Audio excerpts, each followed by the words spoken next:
So today I just wanted to try and take a quick look at the 1991 horror comedy film or black comedy film, The Addams Family. We are all very familiar with this film. Obviously the satirical somewhat out of place, or nowadays considered by modern people, the original goth family. Of course these characters, as well as the film, were based on the creations of cartoonist Charles Addams. And for the most part, yes, it is a very humorous film. I've enjoyed this since I was a kid, and right from the beginning they are recreating scenes from the comic strips themselves. Obviously the opening sequence with the Addams his dumping tar on the Christmas carolers comes directly from the comic strip itself. And throughout the film you can actually see the splash of tar on the house from where it fell and hit the carolers. So they remained consistent with that throughout the film.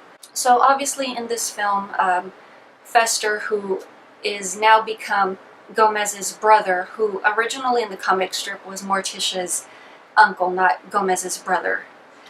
So I guess they just kind of did that to balance out, because for some reason Mama was actually Gomez's mother, but they gave her to Morticia, so they kind of flip-flopped relatives there. Why, I don't know, but it is what it is. But for some odd reason there has been a falling out between Gomez and his brother. His brother left the home and, if I remember correctly, has been missing for 27 years. This has bothered Gomez for years, and it isn't long before his it's ironic to say, but it isn't long before his crooked lawyer, Telly, decides to just kind of set up some kind of a scheme with a loan shark that he is indebted to. Obviously her son has a remarkable appearance to Fester. So if I'm remembering correctly, in the original screenplay, this look-alike was not supposed to be the actual Fester. It was just, just a dummy or a decoy.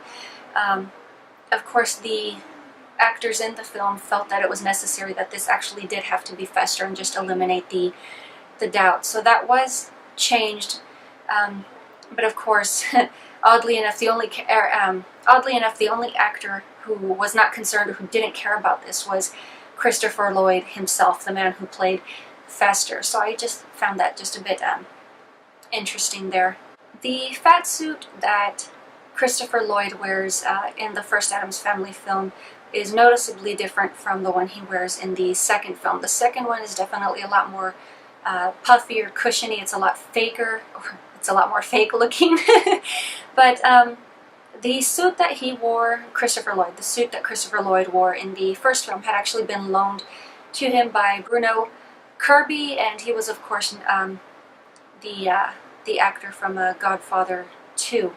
So he obviously had a high-quality suit that had been loaned or lent to him for the first film. It's definitely a lot more believable, a lot more effective in my opinion. So of course throughout the course of the film you do have Gomez as well as Morticia, who are expressing doubt that Fester is the actual brother. Of course the kids themselves, obviously kids pick up on more than adults are aware of, also do notice this and just kind of seem suspicious of Fester as well. And of course it is the one of the goons who does convince Gomez that yes, this is actually his brother. He's suffering from some sort of a what would you say, displacement issue, whatever the devil that means, but Gomez buys it. But I guess one of the things which I felt was unnecessary, why they did it, I guess they just wanted to be true to the television series, just because I guess that was more well known at the time. Morticia Addams had her appearance as well as her figure altered in order to more closely resemble Carolyn Jones, the original Morticia. So in addition to wearing a steel corset to give her more of that hourglass figure, she did have sort of a gauze eye lift that had been done to her. So of course you do have like these tiny strands that are attached to the corners of her eyes just to lift and open the eye a little bit more. And of course that was attached, I assume, underneath her wig, and then of course just powdered and covered over. So of course these modifications that were done were extremely uncomfortable, at times causing terrible headaches, and I would assume so because you do have something attached to your head. Who knows how tight something like that would be, and if you're not accustomed to wearing corsets or tight lacing, I know in some cases for some people it can cut off circulation as well as cut off dizziness. She herself only dealt with headaches, so you know, definitely not too enjoyable, but it was the lesser of the evils that she could have faced, in all honesty. So originally Kim Basinger had been set to play the role of Morticia, and she dropped out to take on another role, and honestly I can't see Kim Basinger playing Morticia, but then again I've become so accustomed to seeing Angelica Houston, I can't possibly imagine anyone else, but I think Angelica Houston just carried the role superbly. In my opinion, no one else could have played the role as well. Of course, at one point in time, Cher had also been interested in playing Morticia, which I can kind of see that. I mean, stereotypically, Cher had the long hair, she's got that slender, lanky figure, but they went with Angelica, and I'm perfectly happy with that choice. So a bit on the morbid side here, one of the things that I found just a bit interesting is actor John Astin, the man who originally played Gomez on the TV show. He ironically obviously outlived his TV counterpart, Raul Julia, who played the movie version of Gomez. And unfortunately, the TV Gomez also outlived his TV son, Ken Weatherwax, the young boy who played Pugsley on the TV series. The original Pugsley passed away in 2014. And then again, of course, for those of you who are not already familiar, Wednesday Addams, she obviously takes her name from the Mother Goose nursery rhyme, Monday's Child. There's a passage in the nursery rhyme which states, Wednesday's child is full of woe. So this is actually, I guess it was popular at the time to take, I guess you could say, fortune-telling type songs and fashion them into children's nursery rhymes. So this was intended not only to foretell the character or the quality of children born on a certain day of week, but as well as just kind of foretell what kind of person they will be, as well as just teach the days of the week to young children. The racy auction scene in the film, obviously in which Gomez and Morticia are bidding on an item which they themselves donated, and then of course, you know, do get themselves a bit excited in public. That scene was actually, I guess you could say, taken from the original television series. That was from season 1, episode 29.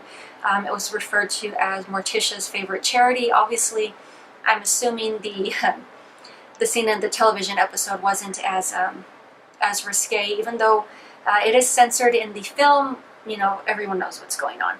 But that's pretty much what that is in reference to. So obviously there are references to the cartoon strip, as well as several references to the television series as well. Obviously the ballroom dancing came from the television series. That was not an invention of the cartoonist himself. And I'm assuming the majority of you guys already know this next factoid, but I definitely found this interesting, and every time I always see her on screen, I'm like, I know you!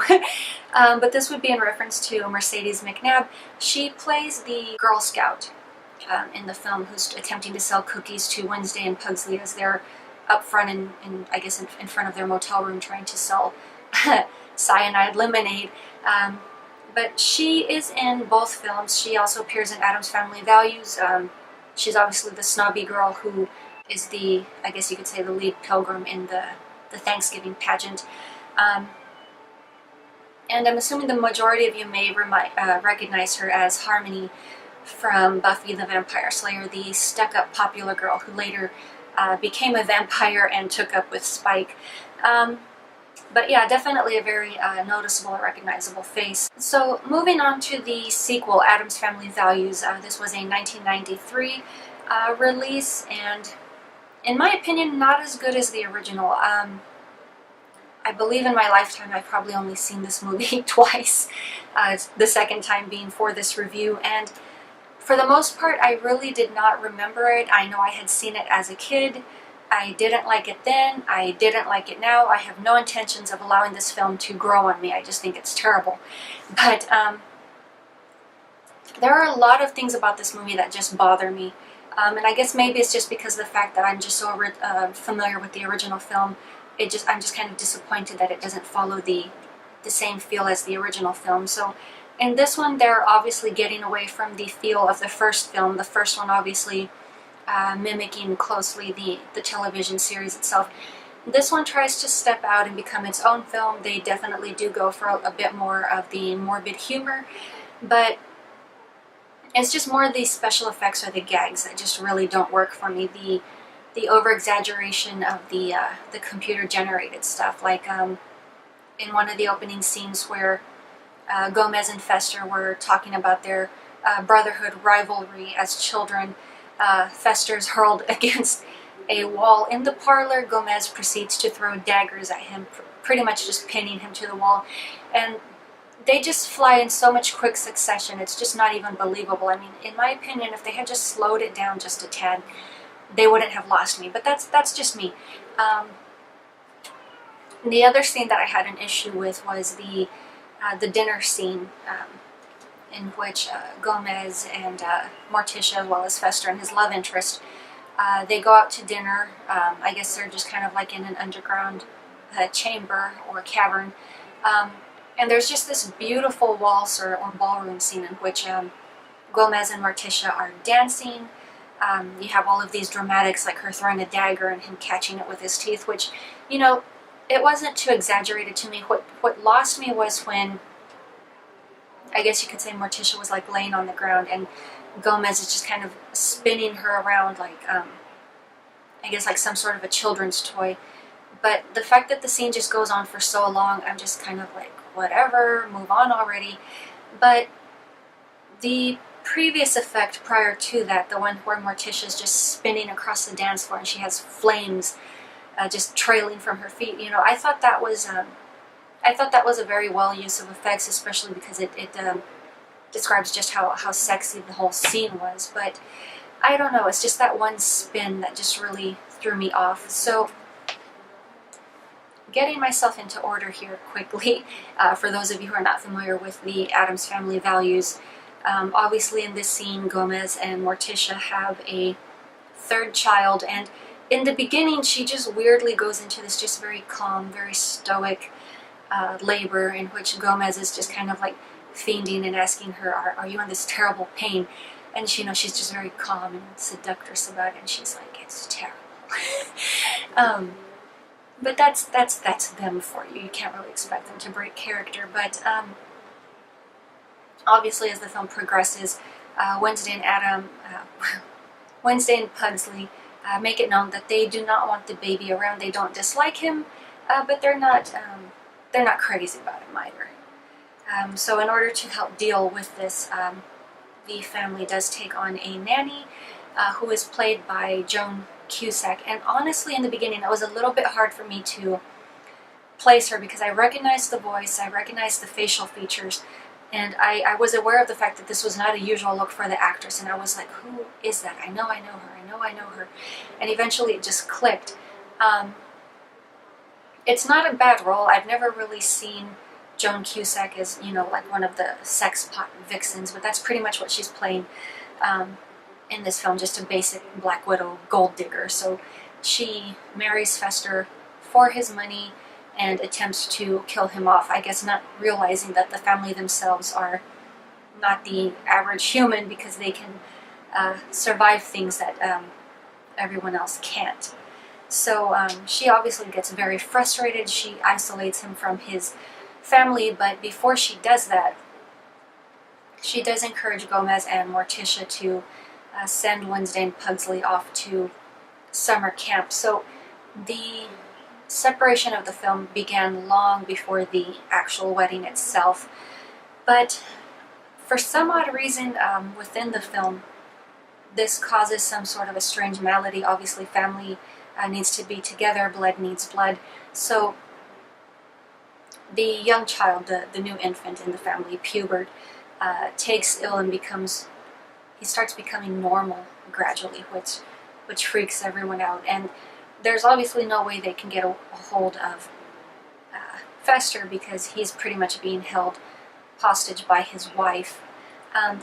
And one of the scenes which I actually thought very humorous was the fact that when they do when they do make an appearance at the manor, just requesting to speak with Fester, Morticia directly says to Debbie, you know, I don't blame you for having him sexually enslaved. I can respect that, but just let us see him for a few moments.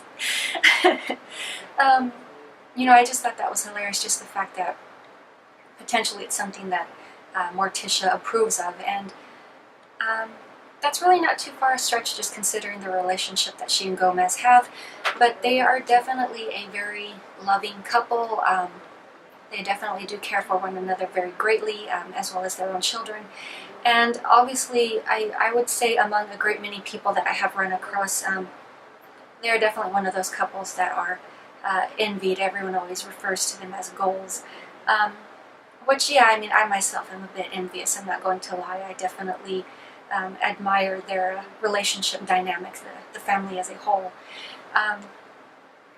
But as I've said, I mean, they're dark, they're satirical, but they're not much different than what one would refer to as an average family. So along with this film, there are several, I guess you could say, other effects that are employed, aside from the previous exaggerated effects that I had stated that I disliked. We have kind of like this weird strobe of light across Morticia's face. Just she's lit differently from everyone else in every single scene.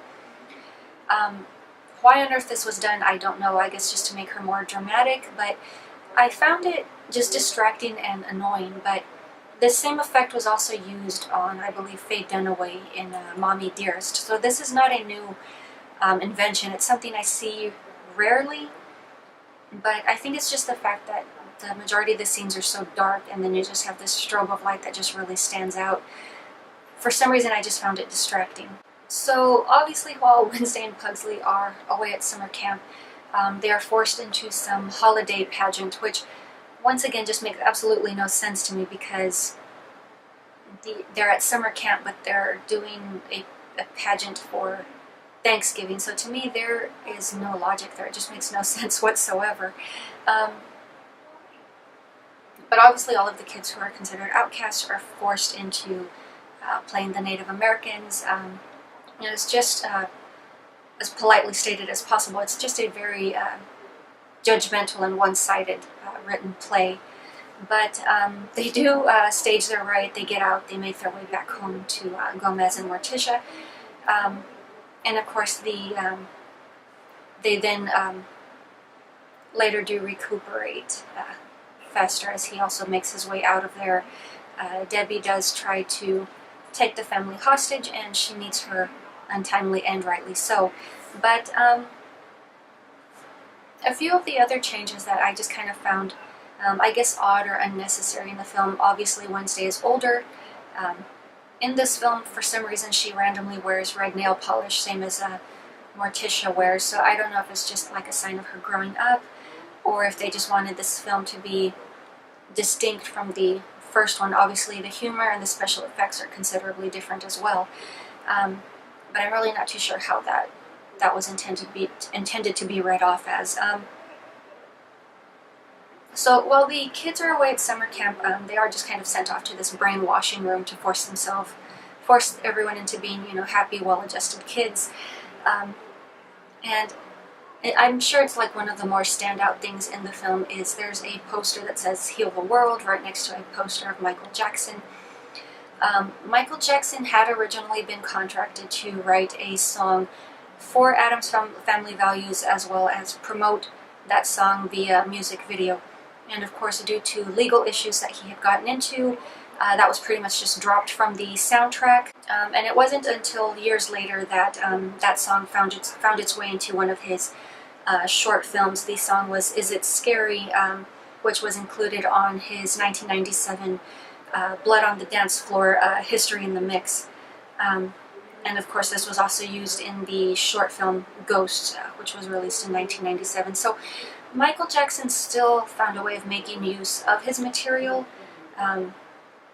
Definitely not a bad song, but I can definitely understand why you know, the producers or the executives would have wanted to walk away from him at that point in time, considering the fact that they were trying to release a family-friendly film. So the ending sequence of the film, where Joel is, I guess, trying to show, I guess, displaced sympathy for Debbie, which for some reason has been buried in the family plot. He's trying to place some flowers on her grave. Her hand reaches up from the grave and grabs his arm or his elbow. This is in direct reference to the dream sequence used in Carrie, also the sequence in which Sue Snell visits Carrie's grave and Carrie just reaches up and grabs her. So just a bit of a reference there. But one of the things I did forget to mention, which I did want to bring up, is the character Pubert, which is the new infant in the family. Originally, when Charles Addams was, when his comic strip was being made into a TV show, the executives had asked him to name the unnamed characters from the comic strip so they could have something to call the characters on the TV show. So obviously one of those unnamed characters was the boy that we now know as Pugsley. So the original name that had been suggested for Pugsley by the creator was Pubert. This name was rejected. And of course we know the name that he wound up having, duh. But for some odd reason, I guess they just kind of made reference to that event. They just kind of named the new child Pubert. So just very briefly moving on to the spin-off, which was Addams Family Reunion. This was a 1998 TV movie. This film had never caught my interest, to tell the truth, and I did try to watch this so I could review it for you guys. Unfortunately, the film is just very bad, which is unfortunate because you do have actors like Tim Curry playing Gomez, and you also have Daryl Hannah playing Morticia, which to me, Daryl Hannah was an odd choice for Morticia. She just doesn't look like a Morticia type to me. That's just my personal preference, but I'm not speaking ill of her as an actress. The film itself, the screenplay, was just very poorly written, and it definitely does have less than, you know, B-movie quality type video. Fortunately enough, this has only been released on VHS. It has never made its way to DVD or Blu-ray, and if we're lucky, things will just stay that way and the film will be forgotten, which is terrible to say because I'm all about, you know, remembering the forgotten films, but it's a really bad TV movie, which really just makes no sense. So in this movie, we have Gomez, who his parents have been stricken with some strange malady known as Alzheimer's disease, which pretty much turns elderly people into normies, as well as giving them a penchant for ballroom dancing.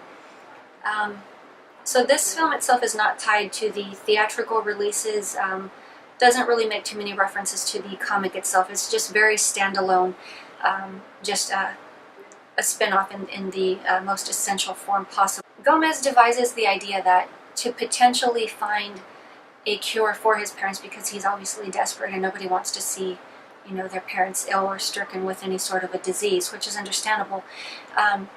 He devises the plan of organizing a family reunion. He goes through a company to help track down relatives.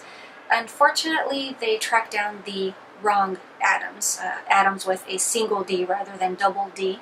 That was not a boob reference. But they track down the wrong people, which are basically just a bunch of normies. And they just kind of, they themselves become embroiled in this plot where the normal people are just trying to kill them off in order to get themselves written into the incorrect will. I guess they just for some reason assume they are from the same bloodline, which I do not know how.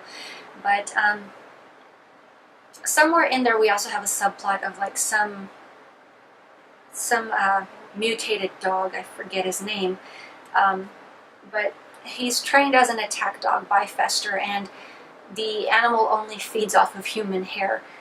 He gets lost at the resort during the vacation, and Fester and cousin Ed are obviously just trying to track him down and find him. So does Gomez's family actually find a cure, someone to help them, or are they just able to recuperate themselves on their own? I don't know. I fell asleep during the middle of the movie and I didn't bother to rewatch it. Why? It was that bad. I have no intentions of trying to rewatch it again, but if I do remember, for those of you who are curious enough, I will try and link the film in the description box, but you know, watch it at your own risk. You have already been warned. But for this film itself, Christopher Lloyd and Angelica Houston had both been asked to reprise their roles as Uncle Fester and Morticia. Obviously they turned it down, and I don't blame them. Obviously they wanted to protect their careers. So with this film, we do have, I believe it's Carol Shurkin, I'm sure I'm mispronouncing that, I apologize, as well as Christopher Hart. These are the two actors who played Lurch and Thing, and they've actually made it through all three films, the first two original as well as the TV spin-off. And then of course we also do have John Astin once again, who was the original Gomez. He was offered the role of playing Grandpa Addams. He did not take that part, but he eventually did play Grandpa Addams in 2 episodes of the new Addams Family, which was an attempted reboot in 1998. And we do have the young girl, Nicole Feuer. She played the new Wednesday Addams in the TV spin-off. She also played Wednesday in the actual television show. She was just surrounded by a different TV family. But yeah, that is pretty much all I have for you guys on the Addams Family. And I will talk to you later.